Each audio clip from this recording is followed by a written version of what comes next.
Our scripture tonight comes from Matthew 4:18 through 22.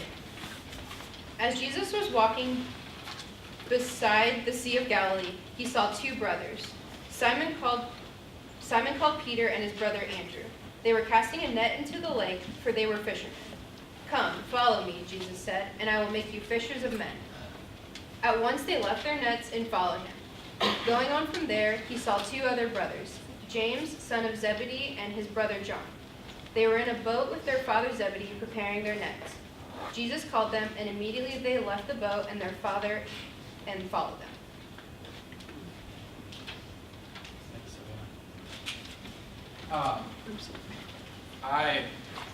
As we were singing, there's a new song tonight about you called me out of the grave and I came running into the light.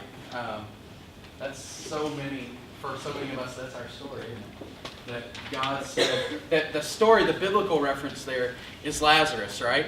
And Lazarus he speaks and he says, "Come out." And the dead man comes out walking. And such a beautiful image of what God has done for so many of us.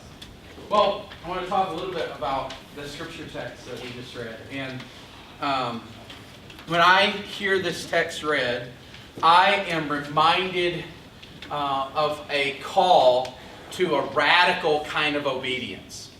You know, like a call to a reckless obedience, the kind of obedience that says, I'm going to go no matter what. You know? And I know that some of you have already responded to God with that kind of a call. You have said, I'm going to walk into what God has for me no matter what. And for some of you that has meant giving up relationships. For some of you that has meant flying around the world on mission experiences. It's meant devoting yourself sometimes early in the morning or late at night to a life of prayer. You have answered that kind of radical call to obedience. And for me, I'm reminded of a time when I was a very new Christian. I'd been a Christian for maybe 6 months. And my youth pastor, we had a youth ministry of 500 students. And my youth pastor was no longer in leadership of our youth ministry. And for me, that radical call was to come alongside the volunteers of that ministry and to really commit myself. And eventually, as a young 20-something, was volunteering like 30 hours a week at the church. I mean, I was fully committed to what God had for me in that church and what God was doing in the lives of high school students in that congregation. And for me, that was sort of my radical response to the call that God had put on our lives, all of our lives. And I think whenever we hear this text, a text where these disciples leave everything, I think the thing that for most of us makes that a radical call is the fact that they left what they already had.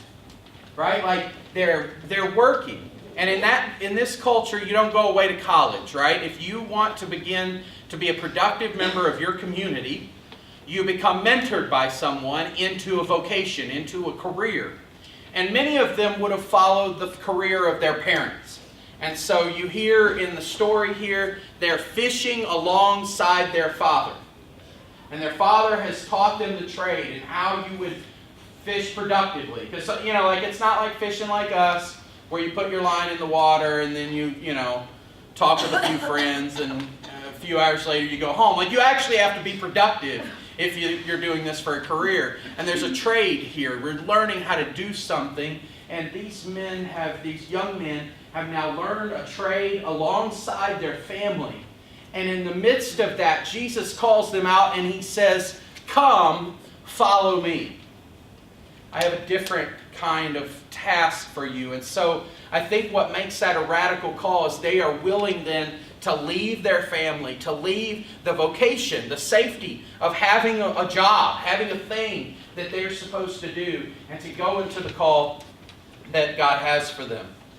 And when we hear that, it sounds crazy, right? You're like, man, how could they ever make that decision? But I want to suggest that most of you have actually just done this recently. when you decided, now some of you that are like freshmen, you like just went through this process. Some of you that are a little older, seniors are like, anybody senior plus in here? You don't have to say. But some of you have, more than several years ago, have left your parents' home. And you made the radical move to come out from the safety of your parents' home to pursue what God has for you through education. To come here and to pursue God's mission and call on your life. And I think it's a big deal precisely because these are the people that you spent every day with for like 18 years, right? They provided your food. They provided your shelter. They taught you how to read. They wiped poop from your bottom, right? Like these were the people that took care of everything for you. And now you're called to leave them and to go out, and to come to this place and to learn and to begin to consider the vocation that God has for you. They were there for everything, and now they're not. And I have to believe that for your family, for your parents, that sending you away to college was also a radical, bold kind of moment for them. It's a little bit like the bird. And for any of you that love animals, you may want to cover yours for a second. But think about the bird teaching the baby bird how to fly. Like there's only one way to do that, right? And then you just kind of... Right? I mean, if it doesn't go well, the consequences are high, right? And I imagine maybe your parents kind of felt like that, right? Like, I don't know if she can fly yet. Like, they weren't sure whether you could do it, and they probably were apprehensive about that moment, and yet they pushed you out of the nest. And here's the other thing that's probably just as scary for your parents, is that once the little bird gets out there flying around and seeing the world, that nest seems really small. You go out and you start seeing everything that's around, and then you have to come back to that nest. And you're like, Now, I know that some of you have experienced this like just recently, because you went home, and you've told me your stories about going home, and you're like, I stay out until 3 o'clock watching Netflix with my friends, and they want to be home at 11:30. I don't know what they think they're doing. Curfews don't work for me anymore, right? Or they wanted you to clean the bathroom and to clean the kitchen, and you're like, I don't really have to do that at school, For others of you, they're asking about what you're doing. Where are you going tonight? Where are you going tonight? Or if you're not doing anything and you're just sitting at home doing nothing, they want to know about why you're doing that too, right? I mean, they want to know every little detail, and you're like, this nest is getting a little small. I think maybe I belong out there somewhere flying around. That nest becomes pretty constricting. But here's the thing. This flying that you've been called to do, this sort of moving out, it's about independence, right? It is about independence. It's about you finding your own way and making your own way sort of in the world and all of that. And that's all important. But maybe the more important thing here is that you are not just called to gain independence. You're not just called to make your own decisions, but you're called to go out and become fishers of men, right? You are here not only to gain independence, you are here to pursue the mission that God has for your life. And that's a high calling, and it's one that burdens us a little bit. It should, right? That we are here to begin to pursue the mission that God has for us. Jesus said to them, you fished for fish. You were learning a task. You were part of your family and your community. I need you to come out from that and to fish for people. And I believe that you are going to move mountains. And I believe that you're going to learn in this place how to move mountains. but it requires that we come out and pursue the calling that God has for us. And for some of you, you may be going like, I don't know what that calling is. I don't know what I'm supposed to be doing. And that actually is part of this process too. You're not only here to learn biology and calculus. You are here to learn what it means for you to pursue the mission that God has for you. To learn what even is your calling and how are you going to live it out. That's all part of the process. And so whether you know what God has called you out into or not, this is part of the process. And that, I think, is something we're supposed to celebrate. So your process of leaving home, a process of independence from your parents' decision making, that they don't get to decide everything for you anymore. Taking on new responsibility. I hope that you're paying some bills. I hope that you're getting a job, right? That you're actually beginning to take on some responsibility for yourself. But when you begin to do that, you've got to know that your parents, for many of you, not all of you, but for many of you, your parents are really nervous about doing all this. Because parents' their vocation, okay, their calling has been about making sure that you stay safe and secure. In fact, my son, all the time, my son tells me, oh, I want to jump off of this, or I want to eat, M&Ms for dinner, or whatever. And I'm like, and he does that because his mom and I actually do eat M&Ms for dinner. And she has to do that, right? No, because my job, the same phrase every single time, my job is to keep you safe. My job is to keep you safe. For no, you can't jump off of that thing.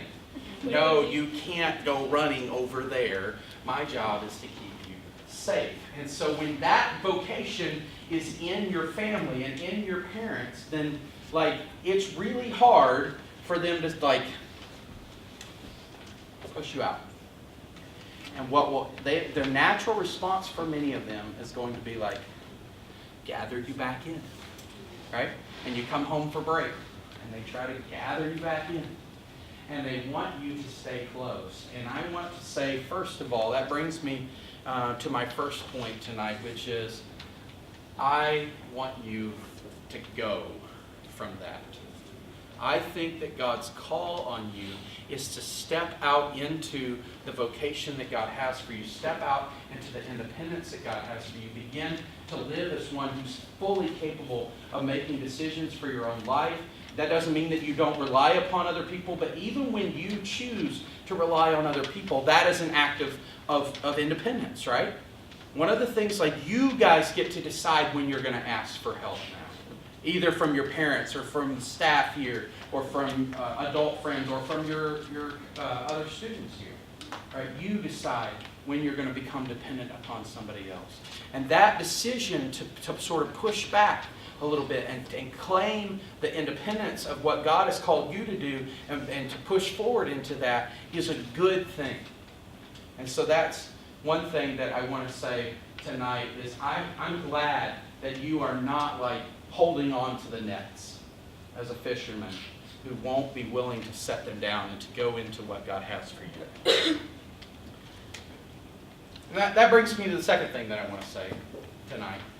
And that is, for most of you, the reason that you're here tonight, the reason that you are living out your faith while you're in college, the reason that you have done excellent work to be able to even get into school and to earn the scholarships that you have and all that, is because you had a group of people around you who were caring for you and setting you up for success. Right? Those same people, those parents who loved you and supported you and sacrificed for you. They kept you safe. They made sure that it was possible for you to be here. They made sure that you went to church. And they prayed for you. And they prayed with you. Right? Those folks, we have to make sure that we recognize that if it weren't for them, we might not be here. And that's an important moment, even as we are pushing out, as we are leaving home. And so even as I say that, I want to acknowledge that for some of you, your parents were never there. So for some of you, this was your story, but for some of you, your story is like, yeah, my parents were never there. And for some of you, it's because they couldn't be there. Maybe you lost a parent. Or maybe they had, for other reasons, they couldn't be there when they wanted to be there. And for others of you, it's because your parents were abusive, or they abandoned you, they hurt you. And thankfully, there were other people that stepped up. I know that's true, or you wouldn't be here. That's not the same, though, right? It's not the same as the people who were supposed to be committed to you and sometimes weren't. But the good news that I have tonight, and the sad news of that is that there's not a lot that we can do except for grieve with you, that wasn't your reality. And I'm sorry that that's the case. But for both of you, whether it was your parents that were investing in you or a whole different set of people that were not the ones that were expected to be there, you both have the same opportunity. And that is to now live into the call that God has for your life. And that's a hopeful place to be. So, for all of you, in this moment tonight, I want to encourage you, first of all, to claim that new place that you found. To claim that independence and say, okay, Mom, Dad, I'm out of the nest now, all right? I got some flying to do, and I got some fishing to do, and I'm going to pursue that, and to go ahead and claim that. But in this moment tonight, I also want to encourage you to take a moment of gratitude for the people who made it possible for you to be where you are, and to thank God that they were willing to work late into the night, that they were willing to teach you how to read, that they were willing to take the time to spend with you, and that for many of them, their vocation has been centered around being your parent. Their calling has been centered around being your parent. And now, that vocation for them is changing too. Okay? So, in a moment, we're going to bring some cards. I want to encourage you you're going to have a chance to write some cards to those folks who were most instrumental in putting you in this place where you can now respond to the radical call of God that's on your life. And so as you do that, I want you to think about the ways that they made sacrifice for you, the ways that they cared for you well, and the ways that they have set you up to pursue the mission that God has for you, and to simply tell them why that matters to you, and Aaron will have some direction for you.